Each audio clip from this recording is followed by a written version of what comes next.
sarrera bat egin du lehen, Asilientzi dela eta ez dela, Kromagnon eta Neandertaleko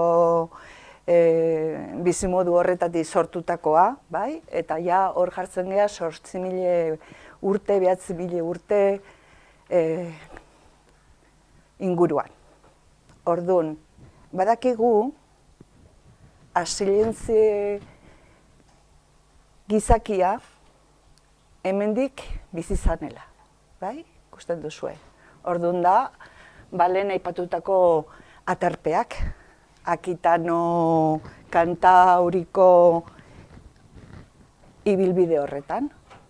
Orduan, beraien kultura, bai, beraien bizimodua ingurune honetan, bai, kobazulo hauetan, bizimodu berdina zeukaten. Errituak berdina zeukaten. Eta nik hor kokatzen dut euskara. Orduan, ikusten duzue, toki hori oso berezia dela, aterpeak zeuden, ondo markatuta gure aurreko iragarkian, nola puntos punto, eta hor kokatzen dut Asilientziz. Eta horretaz, aipatuko dut edo irakurriko dut Barandiarenek ezer esan zuen. Eta berak esan zuen: los restos humanos de la Siliense descubiertos hasta este día en los Pirineos vascos son los provenientes de la cueva de Urtiaga. De estos restos hemos estudiado 2 cráneos, los 2 guardan parecido y coinciden con el tipo vasco actual en diversos puntos. De tal manera que hemos podido llegar a la conclusión de que, dadas tales coincidencias, estos cráneos pueden considerarse como iniciadores del tipo pirenaico actual. Si, como es probable, el hombre de Urtiaga es el resultado de una evolución local del Cromañón, con los que se identifica por medio de diversos caracteres, habría que descartar la hipótesis según las cuales el pueblo vasco habría surgido de otras tierras. Gu, hemen sortu ginen. Eta gure lurraldea, esan gaurko lurraldea, baizik eta zabalagoa zen. Orduan, ulertu behar dugu gure lurraldea Pirineo guztiek kontutan hartuta. Eta Pirineo ez da, orain ikusten dugun moduran, mendi batzuk, baizik eta Pirineo zan, esate baterako, Iberiako ipar alde osoa. Orduan, gure eskema, lurraldearekiko eskema eta lehengo eskema oso ezberdinak dira. Orduan, horrela ulertu behar dugu. Bai, olako giltz horretan, bai, Pirineo guztia hartuta, izango litzateke Iberiako iparralde osoa eta hartzen du Garona aldea. Dena. Garonatik, dena. Orduan, hor, eta toponimiak ere esaten digu, euskera hor zegoela bizirik, garai horretan. Eta beste aldea, lehen aipatu den bezala, noski, zegoen glaziazio prozesua ja bukatzen, ari zen, eta orduan, hemengo jendea, kobazulo hauetako jendea, hasi zen iparraldera mugitzen eta iparraldeko lurraldeak kolonizatzen, bai? Eta arrasto horiek, daukagu beste ikerketa oso niretzat importantea dena, Oppenheimerek egindakoa Orígenes de los Británicos liburua idatzizun, eta bere analizi mitokondrialean bai hemengo kobazuloetako analiziak egin ondoren eta bertako Bretainiako materialarekin, berak argita garbi izaten du, Inglaterrako eta inglesen arbasoa euskalduna zirela. Froga hori? Eskozia eta Bretainian baita. Osa, hemendik joan ziren goruntz eta pasatu ziren Irletara. Eta bere ikerketak hori adierazten du. Eta berak publikatu zuen 2005an ikerketa hau. Eta, hor dago beste material etnografiko oso importantea. Bai, estatzen duena, Mesolitiko aldea, justo 8.000, 9.000, 10.000, 11.000, hor, inguru horretan, ja jendea joan zenela Urletara eta iparralderantz. Orduan hau kontutan eukita, nola zen gure arbasoen kultura, eta noski, ni kultura adierazten dudanean, ari naiz esaten bizimodua. Nitzako kultura da bizimodua, gizakiaren bizimodua. Eta nolako bizimodua zuten hauek? Noski, bizimodua esen bakarrik amenazi, azilentzia 8.000, 10.000 urte horietan, baizik eta lehenagotik zetorren, bai? Prozesu lehen aipatutako prozesu guztiak, hor da. Hominizazio prozesu horretan, gizakia bere kontzientzia hartu zunean gizakia zela, bai?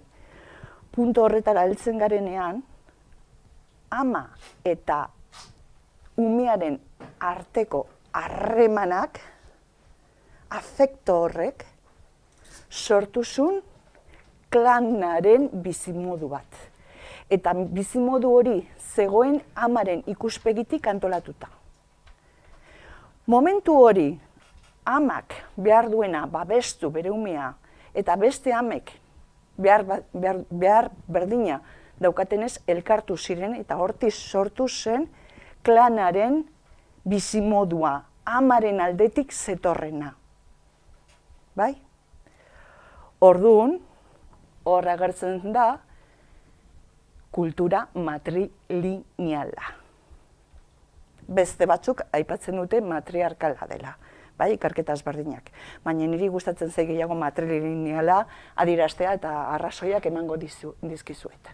Orduan, talde horretan, klan horretan, filosofia bat, ikus molde bat, ulermen bat sortu zen, bai?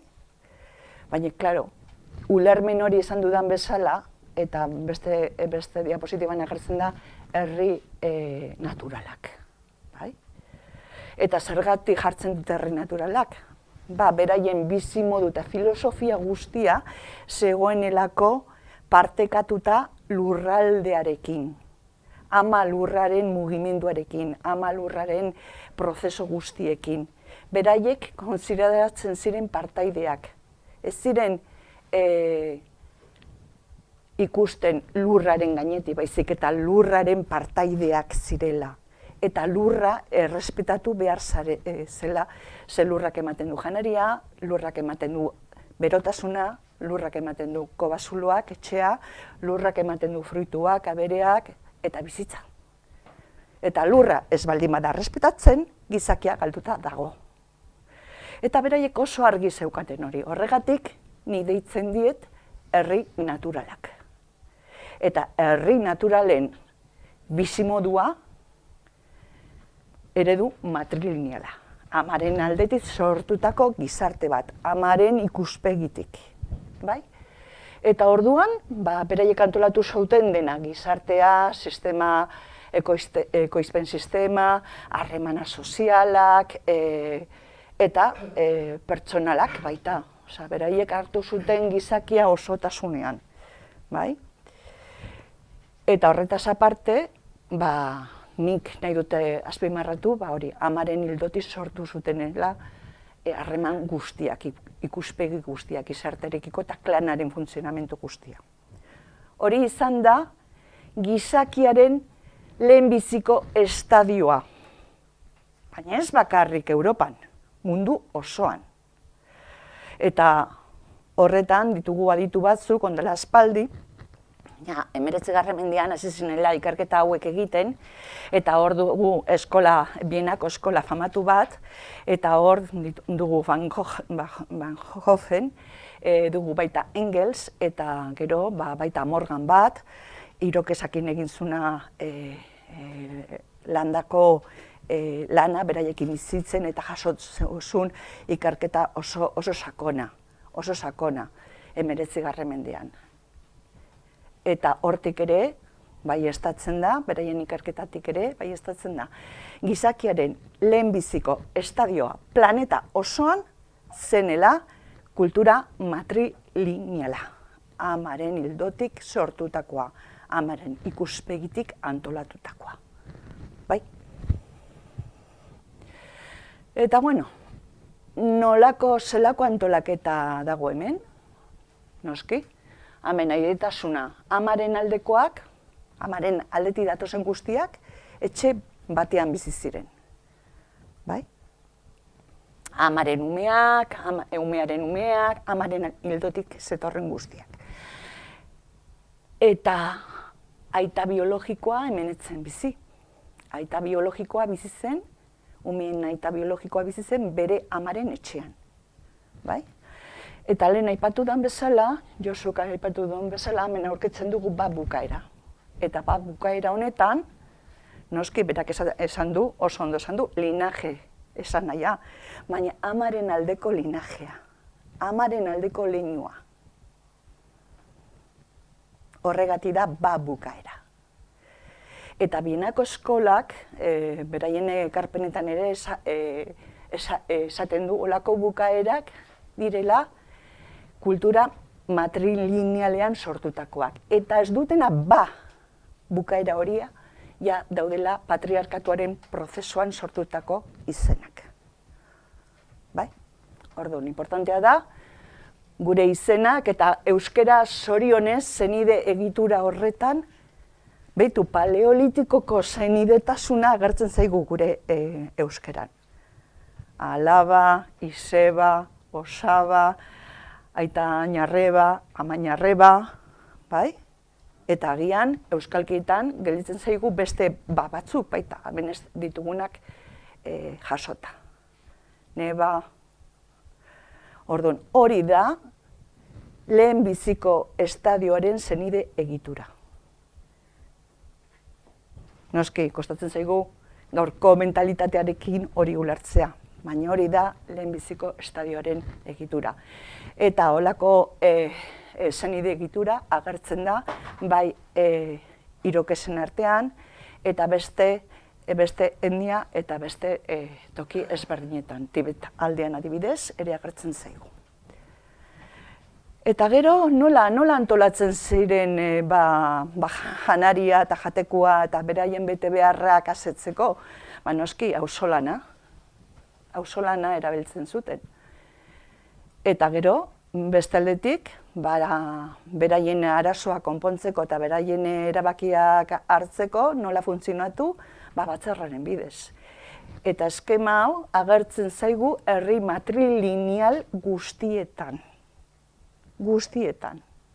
Naiz eta, momentu honetan, eredu patriarkala nahiko kalte egiten ari da, bai?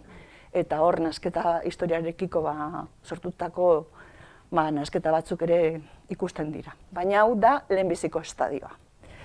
Eta gero, beraien lurraren, hemen jartzen dut, ondare naturala.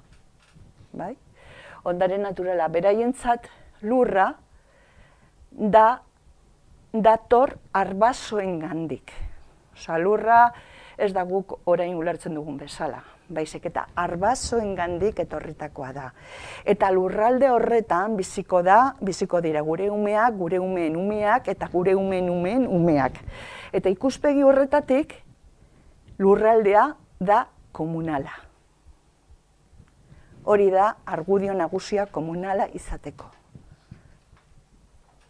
Orduan, da ondare natural bat. Batzutan, erabiltzen ditugu hitz ezberdinak. Dago hitz bat konsuetudinario, olako hitzak ez, ditugu. Eta dena da hori adierazteko. Arbasoengatik jasotzen dugun lurraldea, eta hori izan behar da sakratua. Sakratua ze hor biziko dira gure umeak, eta gure umeen umeak, eta herri bat biziko da hor. Hori da, kontutan izan behar duguna. Ondare naturala. Eta, noski, hemen jartzen duen matriarkatua eta matrilineala. Noski, orain arte, antropologian bereziki ikerketa guztiak matriarkala jartzen dute. Bai? orain arte, eta 19. Bienako eskolak, eta bai Jinbuta Zeberak ere matriarkala erabiltzen du. Baina matriarkala izateko, amaren hildotik etorri behar da klana. Amaren hildotik, orduan, amaren taldea izan behar da. Horregatik da linea materna. Bestelanik, etzen izango matriarkala, izango zen beste gizarte bat. Matriarkala izateko, derrigorrez izan behar du matrilineala.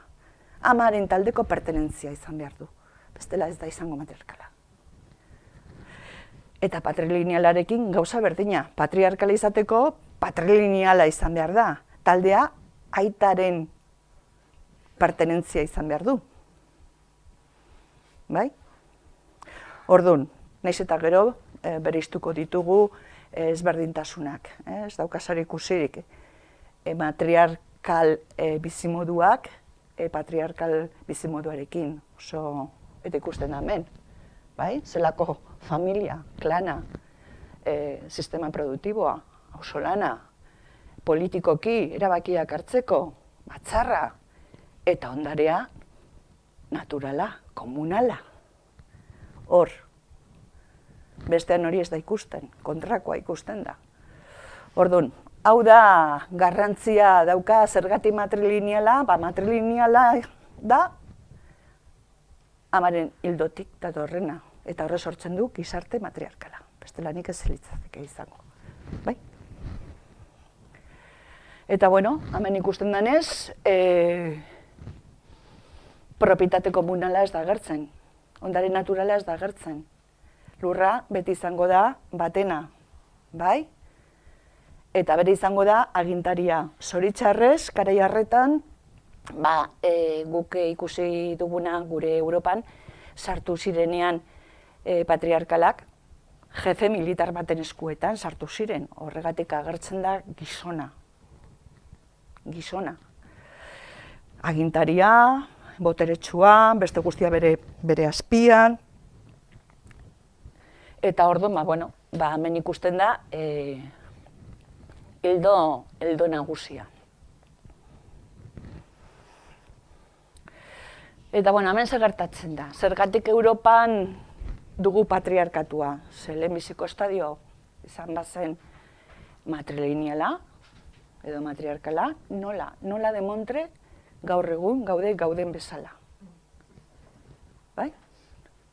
Bueno, hemen, lehen ere ja saldu da, agertu ziren inbasio batzuk, eta Jinbutasek inbasio horiek nahiko oso ondo ditu sailkatuta hiru momentu gogorretan. Bai? Izango da 4.500 hasiera, gero izango da bestea 3.000 piko, eta bestea beste 3.000 piko 2008 tartea. Hor, hiru inbasio handiek jaso zituzten gure arbasoek, eta noski, nondik sartu ziren? Sartu ziren Errusia aldetik bizka kokatzeko, ez? Kaspio itsas goiti sartu ziren zuzenean, Europa, eta noski, lehenbizikoatea Errusia zen. Errusiako Marija Jinbuta zen lurraldea, batez ere. Hor, hilketa handiak egon ziren, populazio gehiena zapalduta eta hilda, eta horregatik Jinbutasek bere arkeologian, bere ikerketa arkeologikoan ikusi zuen bortxakeriaren eta hilketaren arrasto nagusiak. Eta hortik bere ikerketa joan zen garatzen eta garatzen. Eta gero, poliki-poliki, joan ziren sartzen Europa erdira, eta poliki-poliki bazter guztietara. Eta hemen ikusten duzue, lehenbiziko estadioa, lehenaldia, estadio matrilineala, bigarrena inbasio indoeuroparrak, eta gero batator 16 mendera arte Maltzurraren aurreraka da. Eta gaude estadio Maltzurrean. Pasa. Hau da, Hiputasen ikerketaren esan nahi batzuk, inbasioak nola joan ziren sartzen, hor fletxa asko nahietan ja markatuta daude, noski alderdi hau izan zen jipoitutako gehiena, eta besteetan, poliki-poliki, joan ziren sartzen. Eta hemen bukatu zen beraien inbasioa, 2008an. Baina horrek ekarri zuen hibridazio prozesu bat eta ondare bat. Noski jendea hibridazio prozesu horretan nahastatu ziren, nahastu edo inposatu ziren herri matrilinealetan. Eta inposaketa horretatik, noski ondare bat dago, eta ondare hori jaso zuen, eta nik argita garbi ikusten dut, Erroman. Romaren potentzia hori neko jatorriz matrilineala, baina bizkanaka hibridazio prozesu horretan kutsatuta agertzen zaigu, eta nahi du besteen jarrera antzekoa eraman, imperioa, lurraldeak akatu, berenganatu, eta hor prozeso luze bat sortu zuten. Eta noski,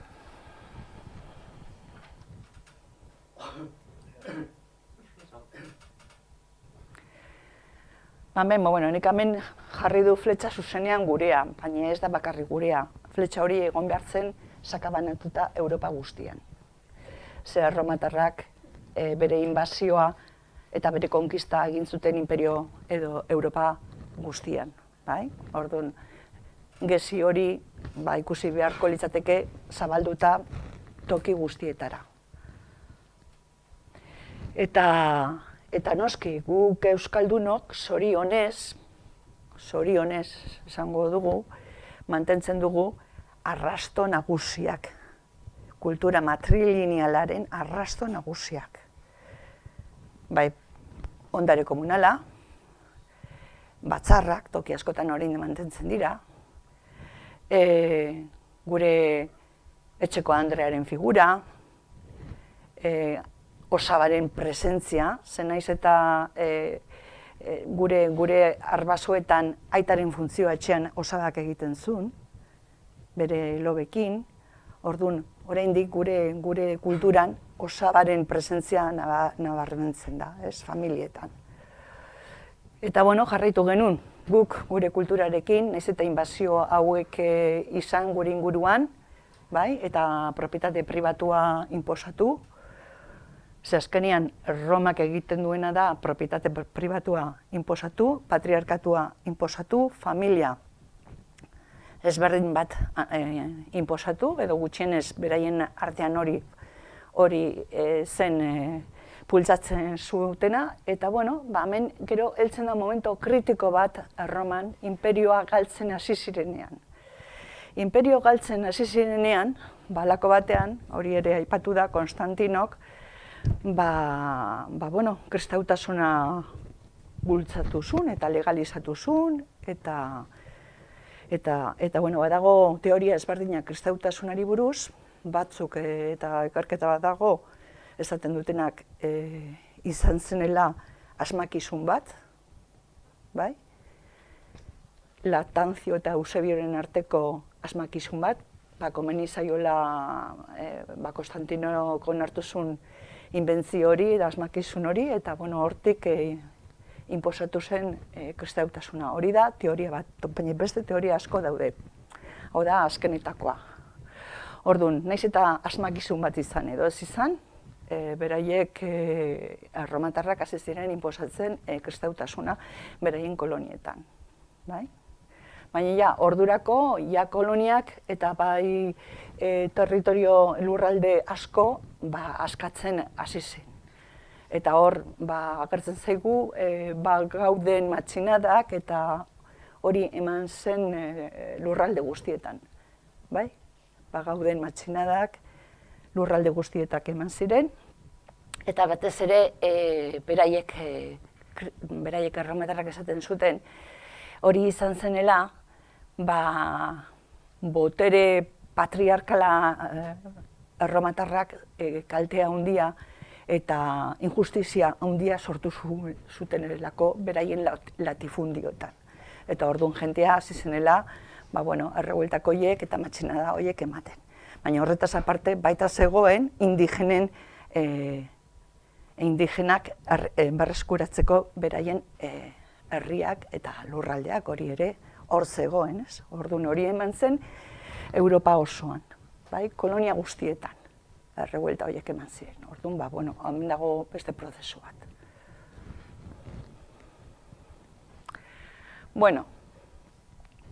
Hau beranduago azalduko dut. Eta gero da gauza bat niretzat harrituta edo harridura ematen didana, nola patriarkatuaren helburua izan den gure Europako matrilinealaren simbolismo guztia ezabatzea, zelako lanketa egin duten, gure memoriatik ezabatzeko gure egitura, jatorrizko egitura, zelako lanketa egin duten, eta bereziki gure etsai nagusia izan da Eliza. Eta Vatikanoa, noski. Horien helburua izan da bere historia guztian hasi 4. mendetik Kristo ondoren, gaur arte, esate baterako, gaur arte, Kriston borroka egin dute, egitura matrilinealak ezabatzeko. Eta nola egin zuten hori? Ze, klaro, hemen ditugu elizak toki guztietan. Europa guztian elizaz josita dugu, bai? Nola egin zuten prozesu hori? Prozesu hori egin zuten inkisizioarekin. Orduan, 12. mendean, hobeto esan da, 1169an, Alessandro Aita Santuak herri matrilinealei egin zion, hori, Garra Santua. Hor, hasi zen, Belum Sacrorum. 1169an, Belum Sacrorum.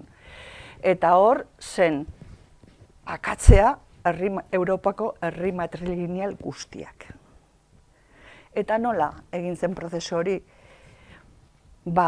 Zeuden foko ezberdinak, sekta bezalakoa, beraiek esaten dute herejeak zirenela, korronte erlijioso ezberdinak hasi zirenak sortzen, bai? Eta horren atzekiarekin hasi ziren Gerra Santuak antolatzen toki guztietan. Eta lehenbiziko gerra gogorrena edo, esterminio esango nuke niko hitza hau, genozidio, izan zen Kataroarekin. 12. mendean, hasieran gainea, sortu zuten aurretik lankedoken inkisizioa, eta 12. lehenbiziko hasieran, hasi zen Gerra Santua.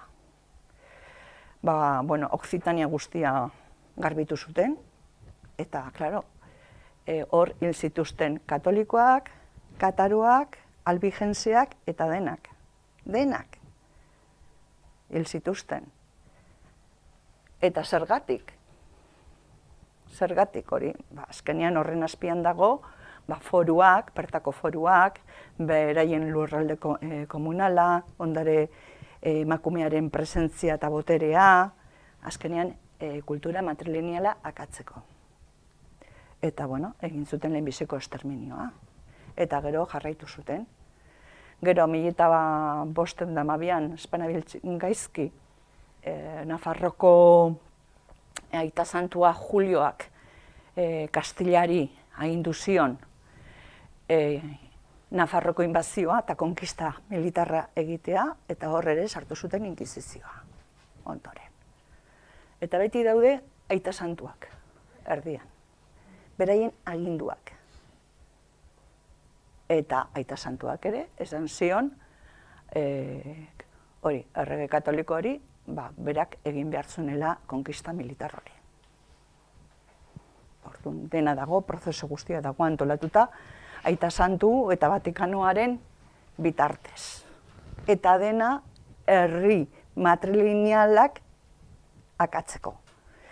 Esan digute, beti, historian bakarrik agertzen dira erregeak eta ez dakizelako bandoen gerrak eta ez dakizer. Eta azkenean horren isildu dute benetan zer zegoen azpian eta zen Europako egitura matrilineal guztiak ezabatzea eta akatzea.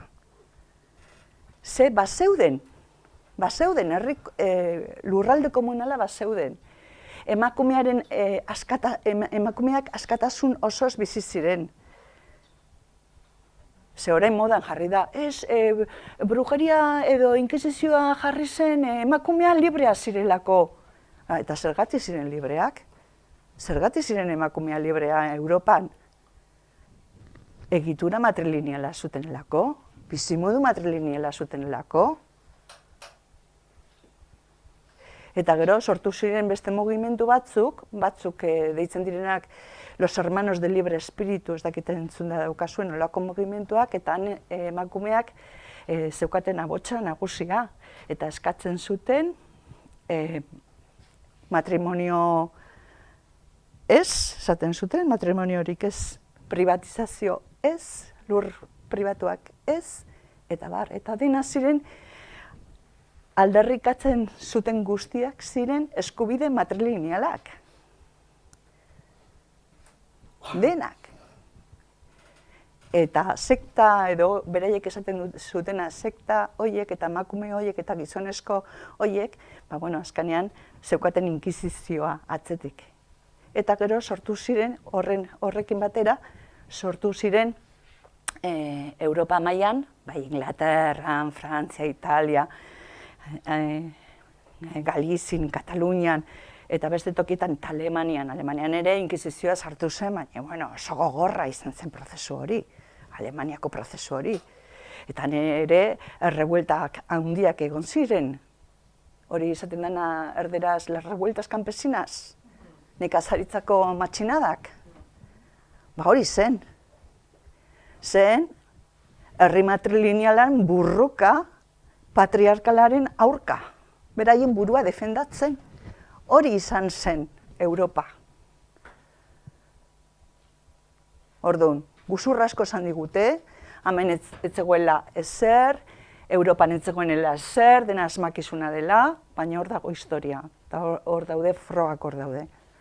Zelako borroka egin duten gure imaginariotik ezabatzeko simbologia femenina matrilineal osoa. Ze gizonak ere matrilineala ziren, kultura horretan. Zue deno matrilineala zarete. Denok. Eta zuek ere zuen burroka egin zuten, gizonak ere bere burroka egin zuten hori, nekazaritzako mugimendu guztiekin. Defendatzen beraien lurra komunala, beraien familia egitura, eta Lizak hori dana nahi zuen ezabatu. Liza izan da gure etxai nagusiena prozesu honetan. Eta eredu patriarkalaren inposaketarekin, individualismoan sartzen gea, elkartasun hori, kolektibo hori, komunal hori ezabatzen doa, toki gerua eta gutxiago. Oraindik jarraitzen dute Nafarroan olako batzarrak eta abar, eta uste dut Araban zerbait ezagoela. Eta hori defendatu behar dugu. Ni marxismo, ni komunismo, ni hori da gurea. Hori da gure bizimodua. Horregatik gaude tokian, Hau da, etsai nagusia beraientzat, gure bizimodua. Orduan, kultura matrilinealak ematen dugu hau, balore hauek. Eskuzabaltasuna, oreka, babesa, elkarzaintza. Ze komunala ez da bakarrik lurra eta hori baino gehiago da. Komunalak esan nahi du elkarzaintzea eta etxe baten gaixori baldin badago norbait zaindua izatea. Zaindu izatea, eta umeak zainduak izatea, eta horretarako gu genitun gure errituak. Jaiotzaren erritua, atxolorra, gero dator bigarren erritua, nera basaroi agurra, haurtzaroari agurra ematen dioguna, nera besaroa datorrelako, gazte dantzaren bidez, eta gero datoz, hainbeste emakume etxekoa Andrearen dantza, neska dantza, mutil dantza, gintzon dantza, datoz nahi beste dantza. Eta danak adierazteko estatus bat, adin bat, egoera bat, onartuak izateko. Ze gaur egun ez da onartzen ezer. Ez da onartzen ezer. Jaiotzan, ama bat haurdun gelditzen zenean auzoko andra batzuk, atxoak, zirenak, emakume jakintsuak, laguntzen zioten, berak bere beharrak asatzeko. Eta joaten ziren beti, beraren gana, jakiteko nola zegoen, eta zer faltatu zaion, eta gero horritzeko momentuan ere, han zeuden. Eta gero, hau oroimenean galduta dugu, jaiotzen zenean aurra, auzoak, festa bat antolatzen zuen, eta festa horretan ongitorria ematen zioten aurrari. Hori ez da, hori azkenengoko atxolorra egin zen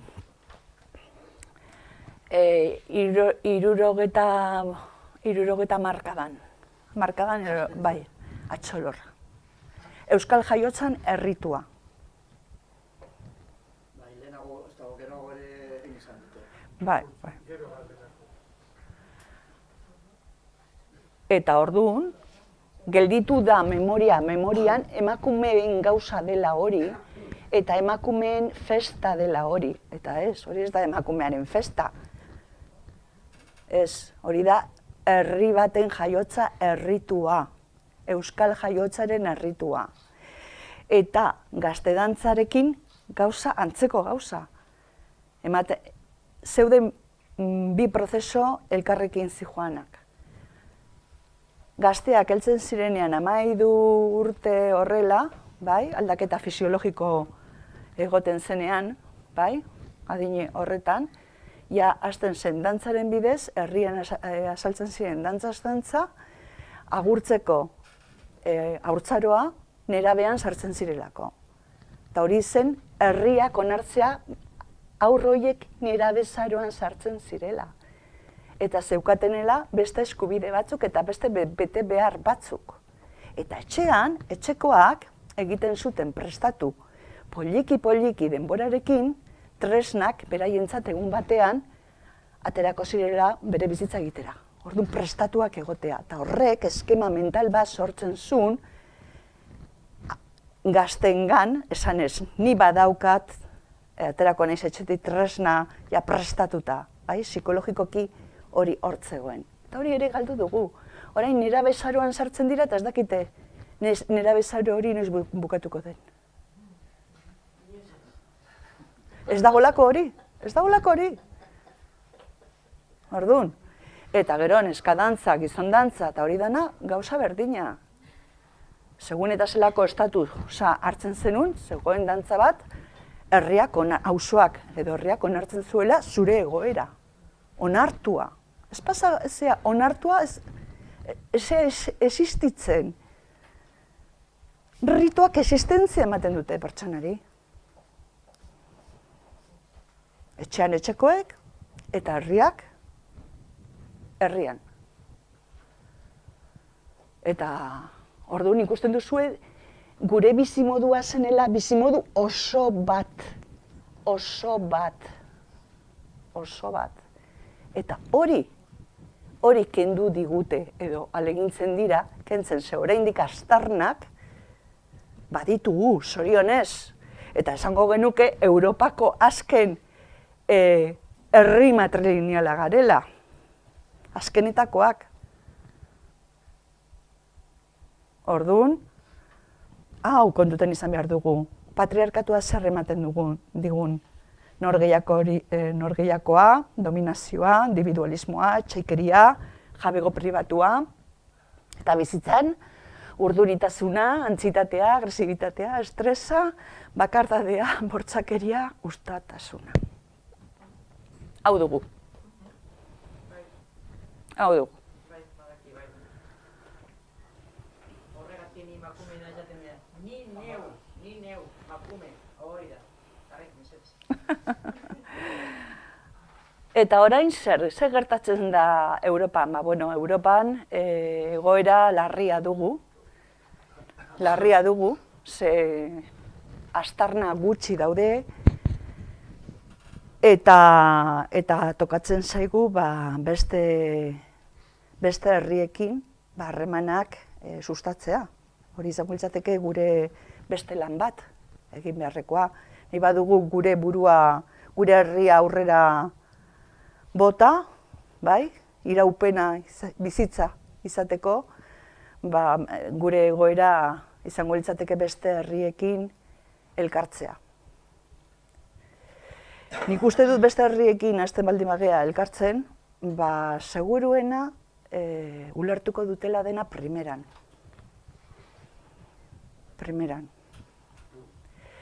Eta nik uste dut beraiek ere jakin beharko dutela edo jakin beharko lukela ze gertatu zaigun Europan.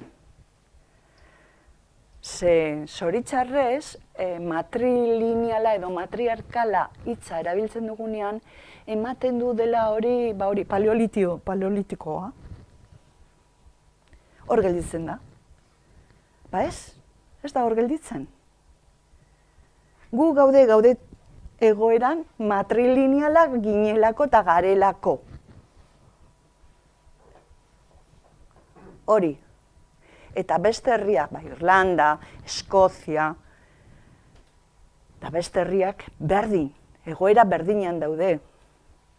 Matrilineala ziren. Eta hor daude. Orduan ikuste dut hemen bizkat gure burua eta gure mentalitatea hain kutsatua dagoena astindu egin behar dugu, da ikusi benetan zer behar dugun.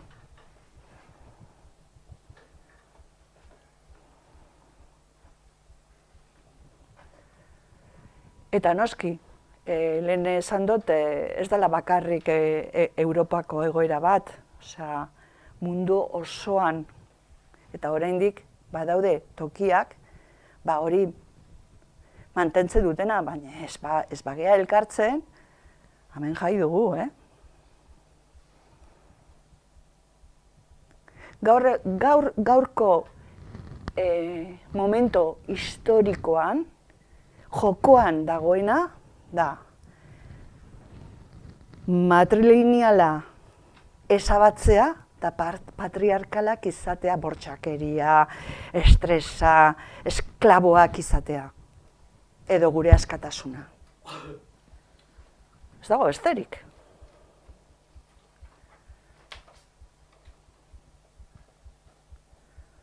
Ez dago besterik. Nik ez dakit, zuen inguruan umerik baldin badaukazue familian, edo, ze etorkizuna emango diogu gure umei. Bortxakeria, esklabutza, pandemia dela eta emaitza jaso ditugu, da 12 urtetik 20 urteko bitarteko gaztearen hilketaren faktore nagusia suizidioa.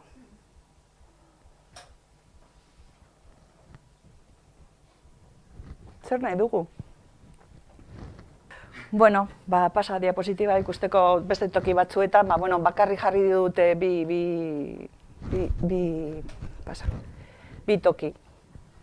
Izango da Tibetik aldea, hemen daude herri batzuk, matrilinealak direnak, eta gero aurrekoan dago beste Mikronesiakoa.